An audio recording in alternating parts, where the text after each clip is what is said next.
Caller ఉన్నారండి. Rajender call చేస్తున్నారు California నుంచి. రాజేందర్ గారు అడగండి మీ ప్రశ్న. నమస్తే శ్రీనివాస్ సార్. నమస్కారం అండి సార్. ఒక 2 క్వశ్చన్స్ ఉన్నాయి సార్. మెయిన్ ఏంటంటే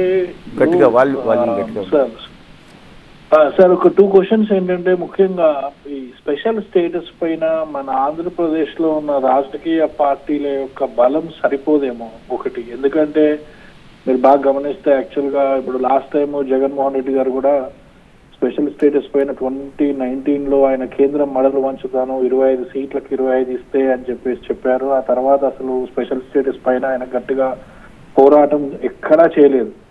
అది ఆయన బలహీనతలు, ఆయన కేసులు ఉన్నాయి కాబట్టి ఆయన అలా కేంద్రానికి సరెండర్ అయ్యాడు. చంద్రబాబు నాయుడు పరిస్థితి కూడా గట్టిగా వాదించలేని పరిస్థితి. కానీ పవన్ కళ్యాణ్ గారికి నిజంగా నిజాయితీ ఉంది, నిబద్ధత ఉంది, కానీ ఆయన బలం సరిపోక ఆయన కొంత వెనుకడుగు వేశారేమో. ఎందుకంటే రాష్ట్రంలో ఉన్న పోలింగ్ పర్సంటేజ్ కానీ ఇంకోటి కూడా ఏంటంటే పబ్లిక్ రెస్పాన్స్ కూడా అంత తీవ్రంగా ఇప్పుడు మనకి తెలంగాణ అజిటేషన్ తెలుసు కదా మీకు, తెలంగాణ ఉద్యమం ఎంత పెద్ద ఎత్తున వచ్చిందో అలా ఎందుకు ఆంధ్రప్రదేశ్ లో స్పెషల్ స్టేటస్ పైన పబ్లిక్ రెస్పాన్స్ అనేది మీలాంటి పెద్దవాళ్ళు కొంతమంది ఇంటెలెక్చువల్స్ బాగా డెడికేటెడ్ గా చేస్తున్నారు, కానీ పబ్లిక్ నుంచి అంత తీవ్రమైన స్పందన రావడం లేదు. ఎందుకు ఆంధ్రప్రదేశ్ లో పబ్లిక్ ఎందుకు స్పెషల్ స్టేటస్ అంటే ఒక ఉద్యమం లాగా ఎందుకు రావడం లేదు? నమస్కారం రాజేంద్ర గారు. మొట్టమొదటిగా జగన్మోహన్ రెడ్డి గారు డెఫినెట్గా మేము ఉద్యమం మొదలుపెట్టిన సంవత్సరం తర్వాత గట్టి ఉద్యమం వచ్చినా సరే తర్వాత ఆఖరి వరకు గట్టిగా చేశారండి. 20 సీట్లు ఇస్తే తీసుకొస్తానని చెప్పారు, కానీ కేంద్రంలో బీజేపీకి మెజార్టీ, ఇంతకుముందు కూడా మెజార్టీ ఉంది, కొంచెం పెరిగింది, తీసుకురాలేమన్నారు. కేంద్రం మెడలో ఉంచుతున్నారు, మెడలో ఉంచారు. కానీ చంద్రబాబు నాయుడు గారు 4 సంవత్సరాలు దాన్ని పట్టించుకోకుండా ఆఖరిలో మమ్మల్ని చూశారు, ఢిల్లీ అందరినీ పిలిచారు, నేను ఖచ్చితంగా నిలబడి ఉంటా అన్నారు. ప్రజల విశ్వాసం అనేది మిగతా అనేక కారణాల్లో ఓడిపోయి ఉండొచ్చు, దాన్ని పక్కన పడేశారు. అలాగే కళ్యాణ్ బాబు గారు 2.5 సంవత్సరాల తర్వాత పాచిపోయిన లడ్డూలు అన్నారు. చాలా గట్టిగా ఎంతటి ఇంకోటి ఆ రోజు గట్టి ఉద్యమం వచ్చింది, ఆయన మాట్లాడారు. ఉత్తరాది అహంకారం నశించాలన్నారు, ఆ హక్కుల ఆత్మగౌరవం ఆమరణ దీక్ష చేస్తున్నారు, అసలు భావితరాలకు చాలా ముఖ్యం అన్నారు. ఆయన చెప్పిన తర్వాత ఉత్తర భారతీయ జనతా పార్టీ ఆంధ్రప్రదేశ్కి నమ్మద్రోహం నియమించిన 10 రెట్లు ఎక్కువ చేసింది, ఏం చేయలేదండి. సరే ఆయన పక్కన పెట్టారు. బలం సరిపోవటం అని కాదండి. ఇవాళ తెలంగాణ రాష్ట్ర సమితి మొదలుపెట్టినప్పుడు తెలంగాణలో బలం ఎంతండి? ఒక్కడు రాజీనామా చేసి వచ్చాడు, ఆయన కూర్చుండే బలం కాదు, చిత్తశుద్ధి అనేది ముఖ్యం. ఆయనకి అనూహ్యమైన బలం ఉందండి. ఆయన తక్కువ వ్యక్తి కాదు.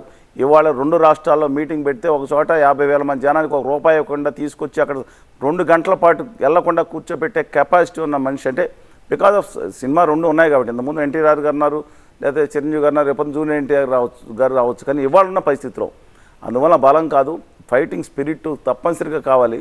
అది ఒకటి. ఇంకోటి, ఉద్యమం ప్రజల్లో చాలా గట్టిగా ఉందండి. మేము మొదలుపెట్టినప్పుడు 2014 మార్చి 6వ తారీఖున ఖచ్చితంగా కావాలి మొదలుపెట్టినప్పుడు 10 మంది ప్రొఫెసర్స్, స్టూడెంట్స్ ఉన్నారు మాతో పాటు.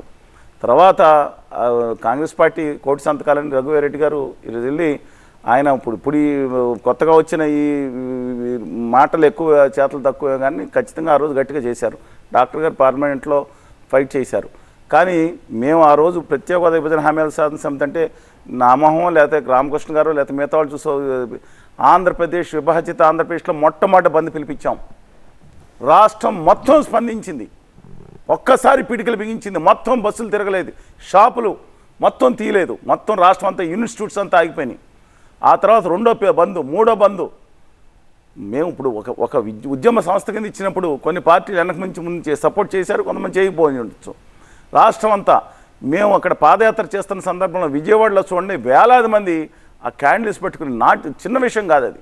సమైక్యాంధ్ర ఉద్యమం ఎట్టా వచ్చిందో అంతకన్నా. ఇంకోటి కూడా చెప్తున్నాను దయచేసి మీ అందరికీ, ఏ జాతి అయితే తమ త్యాగం చేసిన వాళ్ళని గుర్తుంచుకోదో ఆ జాతి ఎక్కువ కాలం గొప్పగా మనజాలగలదు. ఇవాళ సమైక్యాంధ్ర కోసం చనిపోయిన వాళ్ళకి తుమ్మి సందీప్ విగ్రహం ఆవిష్కరించాం. మేము మొన్న కూడా వెళ్ళి పూలమాల గుర్తు చేసి వచ్చాను. ఆయన కుటుంబానికి న్యాయం చేయలేదు. ఆ తర్వాత ప్రత్యేక హోదా ఆ రోజు మునుకోటి, మిగతా చోట్ల త్యాగధనులకి ఎలాంటి గౌరవం ఇచ్చారో ఆంధ్రప్రదేశ్లో ఈ దిక్కుమాలిన రాజకీయ నాయకులు అనేక మంది ఆ రోజు త్యాగం అంత గౌరవం ఇచ్చారండి. వాళ్ళ మునుకోటి అలాగ పెట్రోల్ వేసేసుకుని భగభగ మండుతా ఆయనకి పిల్లలు లేరు, భావితరాల కోసం నేను ఆత్మత్యాగం చేసుకున్నానని పోరాడితే ఆ రోజు అక్కడ హాస్పిటల్లో మెరుగైన సదుపాయాలు కల్పించలేదని నేను ఆ రోజు మంత్రి గారు డాక్టర్ కామినేని శ్రీనిబాబు గారికి నేను ఫోన్ చేసినప్పుడు వెంటనే ఆయన వెల్లూరు హాస్పిటల్కి స్పందించారు. సరే, ఆయన అక్కడ పంపించిన ఆయన ప్రాణం అర్పించాడు. అలాగే భాను లేదా శ్రీనివాసరావు అనేక మంది ఎంతమంది ఉన్నారండి ప్రాణాలు అర్పించారండి. నేను మళ్ళీ ఆయన అమరవీరులని మనం బాగా చేస్తే మళ్ళీ రేపొద్దున ఇంకా పిల్లలు ఏమైనా జరుగుతాయని ఉద్యమానికి రెండు ఉన్నాయి. చాలా కేర్ఫుల్గా వెళ్ళాల్సిన ఉద్యమం. మేము అనేక మందులకు పిలిపించినప్పుడు ఏ రోజు ఒక్క బస్సు మీద కూడా రాయటానికి నేను ఒప్పుకోలేదండి. కానీ ఇవాళ పోగొడటానికి కారణం ముఖ్యమైన రాజకీయ పార్టీలు. ఇవాళ ప్రజలు కాదు, ప్రజల గుండెల్లో రగులుకు పోయి ఉంది. ఇప్పుడు ఇదిగోండి ప్రధానమంత్రి గారు ఇచ్చారు, ఏమని ఇచ్చారు, ఆ తల్లిని చంపేసి బిడ్డను తీశారు, అన్యాయం అయిపోయింది, ఆంధ్రప్రదేశ్ నాశనం అయిపోయింది అన్నారు. కానీ ఎవరు చేశారు ఈ 10 సంవత్సరాల నుంచి? ఇవాళ కాంగ్రెస్ పార్టీని ఆ రోజు నమ్మి మోసపోతే నమ్మించి మోసం చేసింది ఉత్తర భారతీయ జనతా పార్టీ. ఇవాళ ఈ 3 పార్టీలు బెదిరించి తోలుబొమ్మలాట ఆడిస్తుంది. ముగ్గురు మేనిఫెస్టోలు నాకు అందరూ కావాలండి.